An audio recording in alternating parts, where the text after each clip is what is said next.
Paul, Deanna. And where are you from, Paul? Metairie, Louisiana. And how long have you been growing Mirliton? Since 2001. And Awesome. I got in with Dr. Hill. This is how I set up my trellis system. I don't know how you have yours, but I use T-posts. T-posts, right now they're driven down here. They're about this high, 6.5 feet, 7 feet. I drive them down to eye level, then I slide 1.5-inch PVC over it, and I drill holes in it. And anywhere from the hole up, the nail stops it from going down any further. So anything above it is the height of my trellis. I've got additional holes here if I want to make it higher. Raise it and put a nail through there, and then it's another foot higher. Okay. Come on over around here. Got your tomatoes going, huh? Everything around here you can just buy at Home Depot. Except this, a guy gave it to me about 10, 12 years ago, and it's still, I don't know, it's not a fish net because it's too big. It looks like a soccer net. Might be. That might be really. Come on around.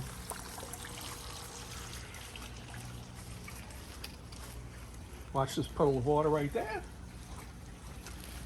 Woo. Oh, wow. I Oh, had trouble with this plant all year. And in fact, in August, I almost gave him up. But he stood fighting and he started growing. Well, he's still got some on here. And I'm going to harvest those pretty soon. But the reason I want to show you is this spot right here, I would lose this plant in August of every year. And I thought it was the heat, I thought it was too much water, and I thought it was this, I thought that. But what I think it was is there's something called the squash vine borer. hate them. Okay. I know So them. what I did was, since you know about it, what I did was, as my Mirliton plant vine turned to wood, I went ahead and I wrapped it in aluminum foil. I did this around July, I think. Maybe I did it before that. I don't know. I forget. I didn't take a record on. But anyway, I kept it like that. So I know that around August they like to lay their egg, everything. Well, I'll kind of prevent it. They lay their eggs in the hard part. It eats all around. Once that's severed, and no nutrients from the roots can get up the plant. Right. Well, this year I got him, brother. So now, the other thing that I like to mention is I don't like to spray if I don't have to. So when I get anthracnose and I get powdery mildew, what I just do is I just walk around with my little scissors and I just cut them. Did you get C2 down there real bad? I'll cut them and you put them in a garbage can. You're never going to get rid of it. Manage it. So I'll take all the bad leaves off. And a couple of days later, I'll do it again and again. And it's worked this year real good. Now, back in, this vine has been under this for almost 2 months now. Because around in November, we got one cold snap, and I said, and it was, all of these were real small. I said, oh, please, no. So I covered it. I've just left it up, and I'm going to leave it up. Now, in March, we should not have any more freezes, so I am going to take all of this off in March, and then I'm going to look at it and trim it back, because already I got some new growth. I'd like that to take over. But if these guys stay all right, I think next week's going to be a real cold week, according to the weather people. So the only thing I got right now here is a little heater and a glow light. You'll let them go ahead. Now, what variety is this? This right here is the Israel Thibodeau. It's white. Okay. Wow. I have a couple of them in pots, but they just started. So up until last week, I was selling the seed, and it ran out, sold out. But we'll go in the shed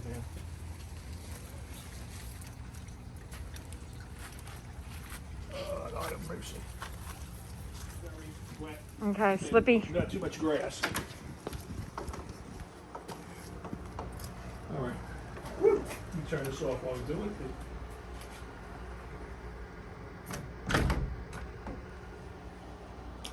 How warm do you keep it in here? Whatever, where's he at? He's over there. Whatever he can handle it. Okay, And gotcha. right now it's at 60. 60. More than enough. Okay. Just I guess a week or two ago, when everything, I sold as many as I thought I was going to sell, the potted. So these are all starting, but they're not anywhere near ready to be taken out of the pot and put into the ground. Right. I set them up in March, I'm going to advertise these. Okay, in March they'll be ready because the roots will go around and around and around. Okay, but I still wanted to buy it. You can buy it, but I'm just telling Yeah, you in yeah, advance. yep. But- They'll go in a grow house, Yeah, and then okay. Yeah, hopefully just the like this. stinking rats won't get them this time, unless I keep them at home, maybe. But my question for you is, should I try 2 different varieties or just stick with one? No, because it'll mix, right? No, yes, they'll Oh, mix. That's why yeah. we don't want you. Dr. Hill, I'm just following what he suggested. You have an heirloom variety right here. This one is called the, well, it fell off. We got zouse with water.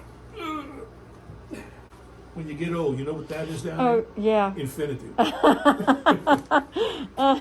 These are the Remondet Perk. Remondet That's the Perk. family. That's the family that that these came from. Okay. I've got some Papa Sylvest over there. I got. See, do I have an Israel Thibodeau?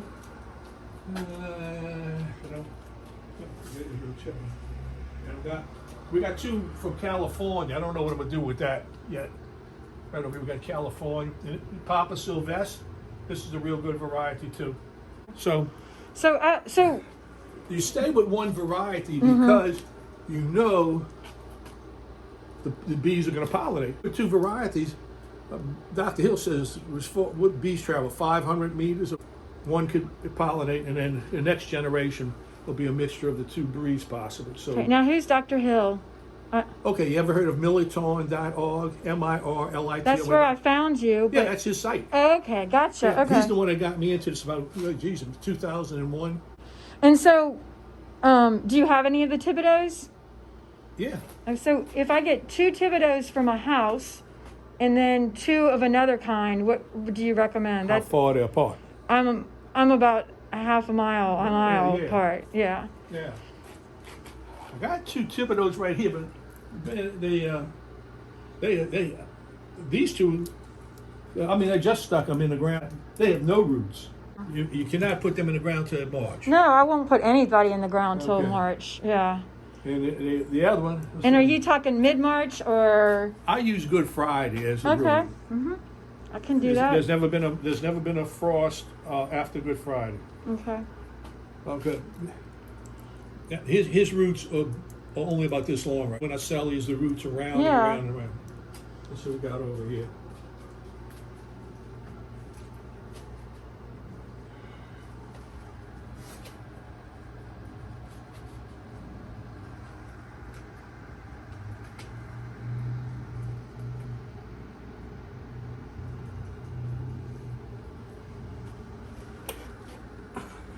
And what kind is this? Israel Thibodeau. Okay. Oh, okay. Yeah, second. Now,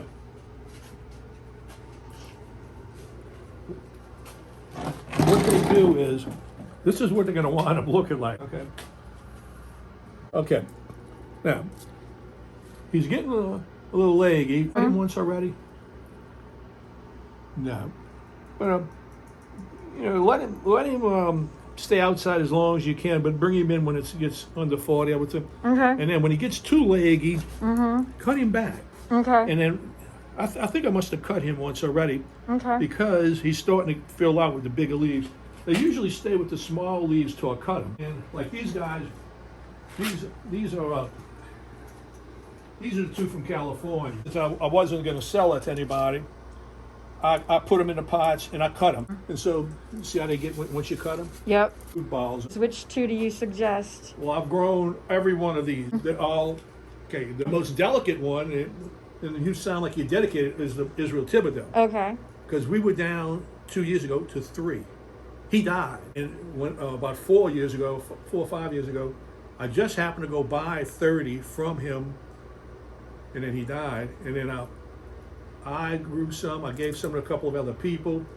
I had a terrible year, good year. Then back and forth, good and bad years. And then last year, one guy had a real good year. And then mine is not turning out bad, but it's very, very late. Those that you saw out there, I don't know if they're ever going to sprout or not. But I'll give them all a chance. These right here were picked in November. Right now, if this was a situation with no food, you could take this guy out and you cut him open and he would be okay. You eat him.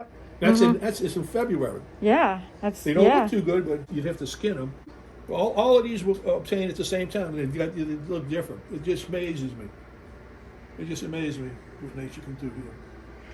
All right, so then I know for sure the 2 Israel Thibodeaux, and then I don't know, which one would you pick for the second one?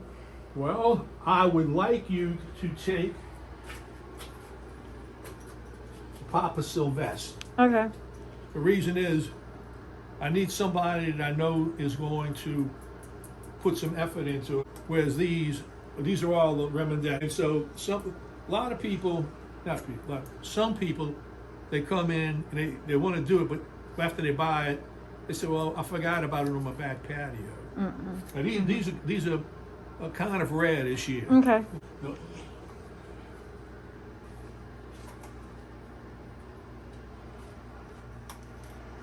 Remove this one.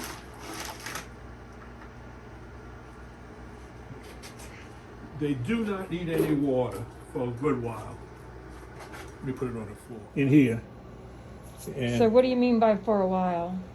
until these leaves start to droop. Okay, gotcha. So watch the plant. Watch the plant. It may be weeks. Okay.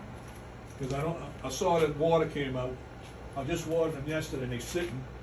And we don't want to keep on watering because they'll turn yellow and then the roots will rot. Papa Sylvest. Papa Sylvest. See the last one down there. Papa Sylvest. Okay, perfect. I actually met his daughter.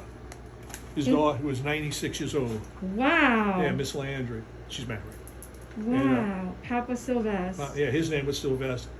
So this variety right here has been, the Papa Sylvest is way over 100 years.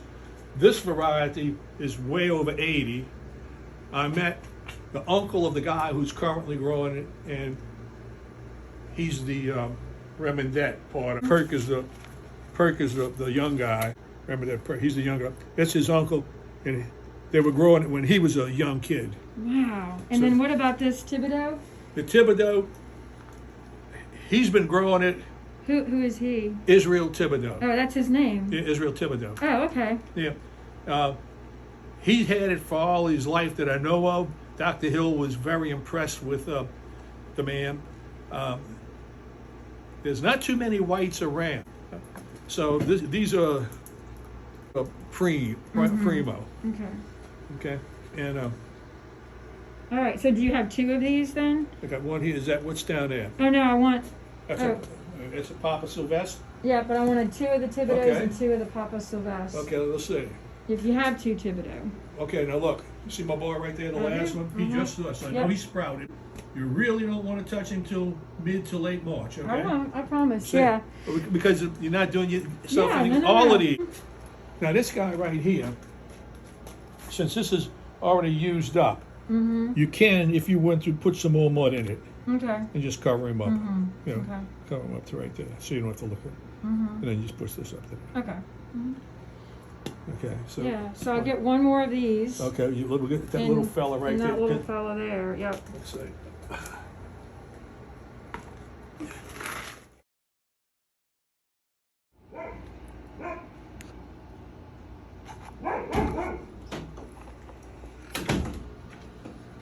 Getting a little bit more soil, huh? Yeah, I love soil. Love to play in the mud. Yeah. And do you remember that song I sang for you? No. Alizé, Alizé, Alizé. You can't lay in that bed all the day. You good for nothing, big couchon. You got to pick the Mirliton. Alizé, Alizé, Alizé. Okay.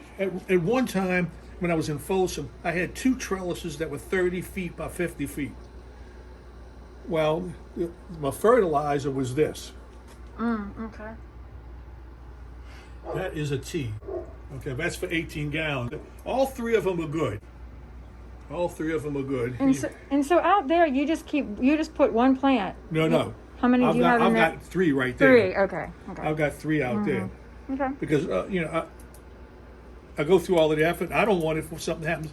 Like each year that those borers got me, I was on the wrong path. Right. I was looking at heat too much water, too much fertilizer, not enough, and I was missing the boat. I don't know that I'm 100% right, but I do know that this year I put the aluminum foil. I also took a piece of cardboard like this.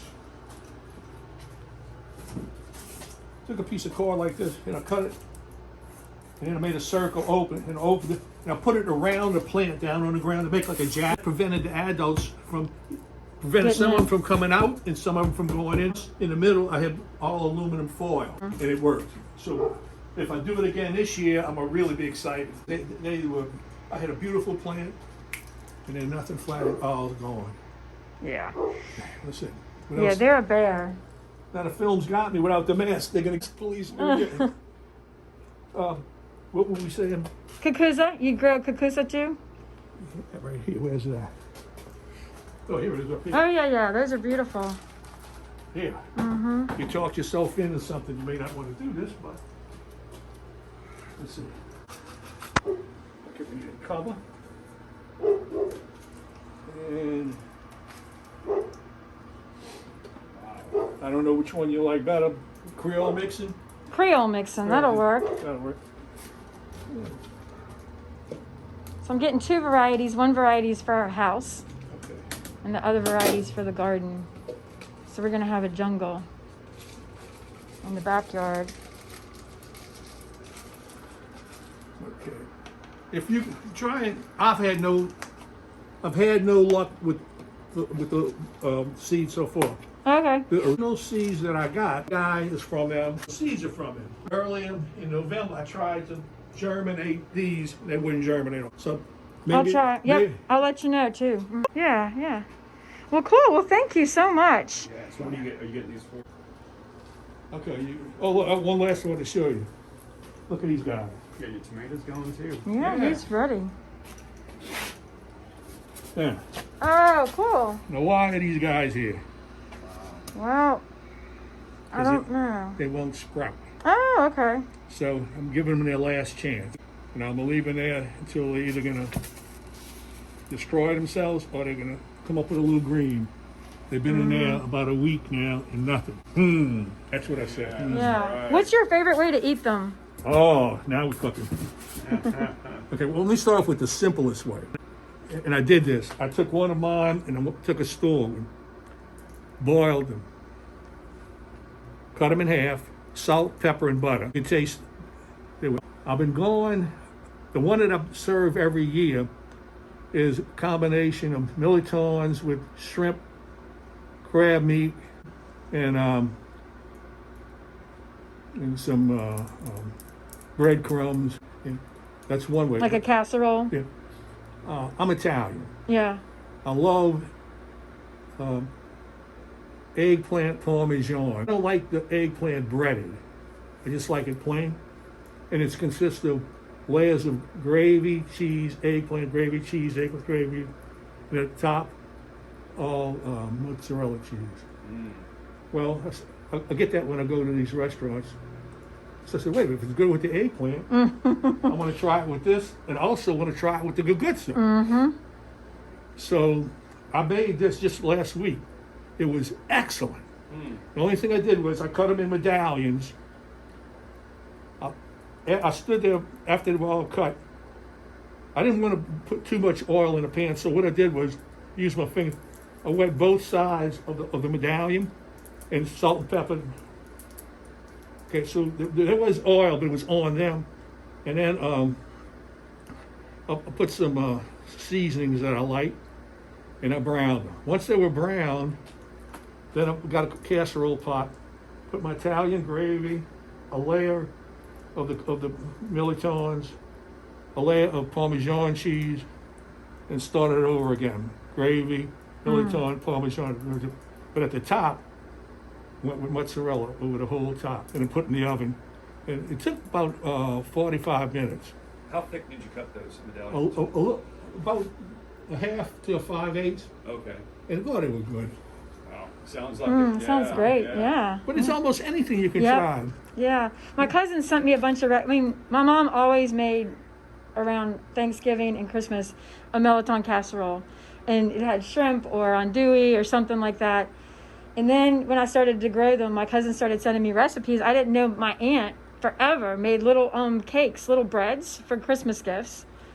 And then like a zucchini bread, but with Mirliton. And then I just started boiling them or steaming them or eating them raw, the little ones. It was just everything that you could imagine. I'm glad you all are getting interested to it, because most of the people, well, actually this year, most of the people that came here with your generation, prior to that, I sold, let's see if I can find a little picture here to show you. The Mirliton Festival down in Bywater, and I had the booth. Nice. Okay. Well, yeah. This was a neighborhood deal once a year, and so people put a lot of money out their pocket to get these booths and the food set up. And it started raining at 11 in the morning and never stopped, and they lost all their money. And that was the last year that they had this. 2015. 2015. There we go. Okay. And I used to have my little. Oh wow. Have my little sign. And this would generate a lot of talk. Nice. He's stuffed in a corner right now. Oh, that's too bad. Believe it or not, this is a 35-year-old lemon tree that I'm doing an experiment with. Wow. I cut it back in August, which you're not supposed to do. And I want to see if it's going to produce. So we shall see. Is it Meyer? Yeah. We shall see. I might lose the whole year.